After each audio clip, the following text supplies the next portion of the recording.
Good morning, everyone. I'm Megyn Kelly. I think we've gone from bad to worse, but I'm going to muddle through it because I've got some news for you. It's Tuesday, December 2nd, 2025, and this is your AM Update.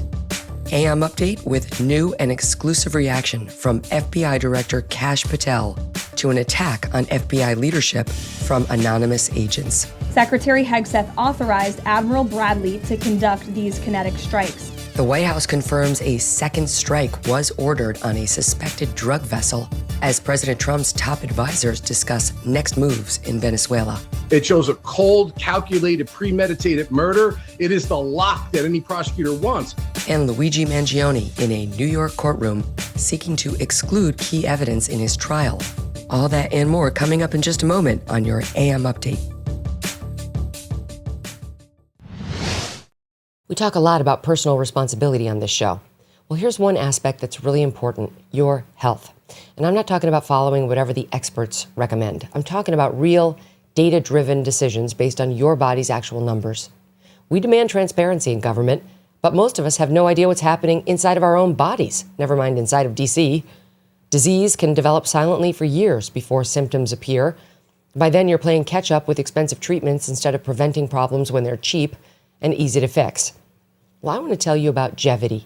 They are revolutionizing preventative care with something radically different. 100-plus blood markers tested at your home. Personalized supplement packs shipped directly to you based on your deficiencies. Biannual retesting to track progress, plus ongoing virtual consultations on your schedule. This is healthcare independence. And you get 20% off at gogevity.com/Megyn with code Megyn when you check out. That's gogeviti.com/Megyn, because no one should control your health decisions but you. White House Press Secretary Karoline Leavitt yesterday confirming reports that a second strike was conducted on an alleged drug boat heading for America on September 2nd, as two suspected narco-terrorists who survived the first strike clung to the battered boat in the sea. The Washington Post reporting Friday the, quote, double tap was ordered by Admiral Frank Mitch Bradley. This following an earlier order prior to the initial strike from Secretary of War Pete Hegseth, authorizing kinetic strikes to take out these vessels. The Washington Post and subsequent reporting intensely focusing on the legality of Admiral Bradley's order, contending that the survivors did not pose an ongoing threat to the U.S., which actually has not yet been confirmed. As adjunct Cornell law professor and retired U.S. Army soldier Brian Cox has argued and will explain today live on the MK Show, if this boat were just disabled, as the Washington Post reports, and not entirely destroyed after strike number one, the order to strike again would be entirely legal. Karoline Leavitt from yesterday's briefing reading a prepared statement moments after denying that the order for the second strike came directly from Secretary Hegseth. President Trump and Secretary Hegseth have made it clear that presidentially designated narco-terrorist groups are subject to lethal targeting in accordance with the laws of war. With respect to the strikes in question on September 2nd, Secretary Hegseth authorized Admiral Bradley to conduct these kinetic strikes. Admiral Bradley worked well within his authority and the law, directing the engagement to ensure the boat was destroyed and the threat to the United States of America was eliminated. And I would just add one more point to remind the American public why these lethal strikes are taking place. Because this administration has designated these narco-terrorists as foreign terrorist organizations. The president has a right to take them out if they are threatening the United States of America and if they are bringing illegal narcotics that are killing our citizens at a record rate, which is what they are doing.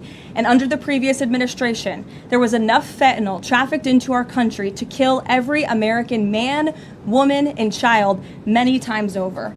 Leavitt saying Admiral Bradley ordered the second strike, but stopping short of addressing whether it was intended specifically to kill survivors. The Post initially reporting 4 strikes total on the boat, 2 to kill everyone, and 2 more to fully sink the wreckage.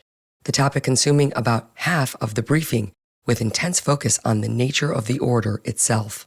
Was the initial order from Secretary Hegseth, everyone be killed, and did that come from President Trump? I saw that quoted in a Washington Post story. I would reject that the Secretary of War ever said that. However, the president has made it quite clear that if narco-terrorists, again, are trafficking illegal drugs towards the United States, he has the authority to kill them. And that's what this administration is doing.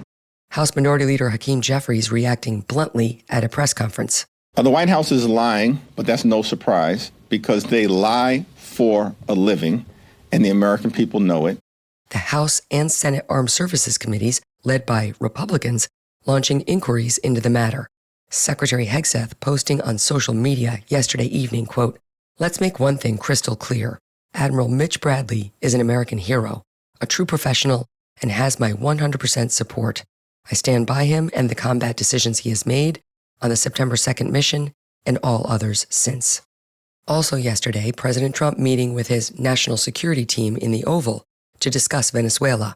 CNN reporting Secretary Hegseth, Chairman of the Joint Chiefs of Staff Dan Raisin Kane, Secretary of State Marco Rubio, Chief of Staff Susie Wiles, and Deputy Chief of Staff Stephen Miller, among those in attendance. The president ramping up pressure on Venezuela in recent weeks as part of a campaign to crack down on cartels trafficking drugs into the U.S. U.S. military ships and troops amassing in the region. Last week, President Trump saying operations to halt trafficking via land routes would begin very soon. On Saturday, President Trump posting to Truth Social, quote, "To all airlines, pilots, drug dealers, and human traffickers, please consider the airspace above and surrounding Venezuela to be closed in its entirety," leading many to wonder if U.S. intervention is imminent. On Sunday, President Trump confirming he had recently spoken to President Maduro. The New York Times reported that you had a phone call with Maduro. Did you? I don't want to comment on it. The answer is yes. And can you tell us a little bit about it? No, I can't do that. Did you say it went well? I wouldn't say it went well or badly. It was a phone call. Last week, the administration designating President Maduro as the head of a foreign terrorist organization, saying he and other members of his government head the Cartel de los Solis, a step U.S. officials say provides wider legal authority to conduct operations inside Venezuela. Coming up, a new report goes after FBI Director Kash Patel. Director Patel responds on the record to AM Update. And accused murderer Luigi Mangione is in court seeking the dismissal of critical pieces of evidence. Do doctors have Cyber Monday sales? The doctors at Brickhouse Nutrition do, and this is your last chance to save 30% on everything. It's the final hours of their biggest sale of the year with trusted health products, all 30% off. Like Lean, the doctor-formulated weight loss supplement for people who want to lose meaningful weight without injections, and 30% off Creatone as well. That's creatine designed just for women to help you look leaner, in shape, and toned without extra dieting or exercise. Even 30% off Field of Greens, a superfruit and vegetable drink they say was shown in a university study to actually slow aging. Yes, every Brickhouse product from Better Sleep to Superior Collagen is 30% off. This is your last chance to save during the Brickhouse Nutrition Cyber Monday sale. Visit brickhousesale.com and save 30%. brickhousesale.com, brickhousesale.com. A new report compiled by a group of active duty and retired FBI agents painting an unflattering image of FBI Director Kash Patel and, to a lesser degree, his Deputy Director Dan Bongino. The 115-page report, a mostly scathing assessment of Patel's first 6 months in office, reportedly set to be presented to the House and Senate Judiciary Committees this week.